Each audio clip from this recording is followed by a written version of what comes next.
medyo ang pakiramdam namin binubusalan kami. Sana huwag naman. Sana mali ako. Pero ang feeling namin, parang nilalagyan kami ng busal dito. Siyempre, papatawag ka dito, yung mga congressmen yan eh. Mga leaders yan ng ating bansa. Mga powerful persons yan dito sa Republika ng Pilipinas. Tapos papatawag ka dito. In fact, nakita mo yung invitation, kami lang eh. What is so special about Suarasug? We feel motivated. Naipakita namin na yung motto ng SMNI, naipakita ang katotohanan. So we feel motivated, we are inspired, lalo na sa mga televiewers namin to prove that truth matters.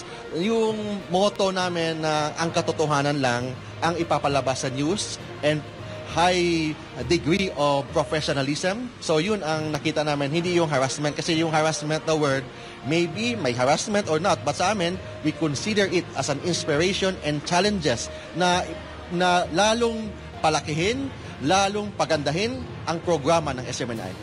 Dagdag pa ni Atty. Tolentino, hindi lang SMNI kundi ang interes ng bayan, lalo na ang malayang pamamahayag ang ipinaglalaban ng TV network. Bigyan yun, but of course, right naman nila yan, power nila naman yan, discretion naman nila yan. So we are here, hindi namin control kung ano yung ginagawa nila. We are here to defend Suarasug Media Corporation and of course, not just Suarasug but the interest of the public, particularly the freedom of press and the freedom of expression of the Republic of the Philippines. Sa tanong kung ang nasabing pagdinig sa Kamara ay politically motivated, ito ang sagot ng mga abogado ng SMNI. Posible, meron o wala. Sa amin, opinion lang namin to, but I think mas maganda sila ang tanungin nyo kung may political motivation ba silang gagawin, may harassment ba sila, I think sila dapat sumagot niyan, hindi kami.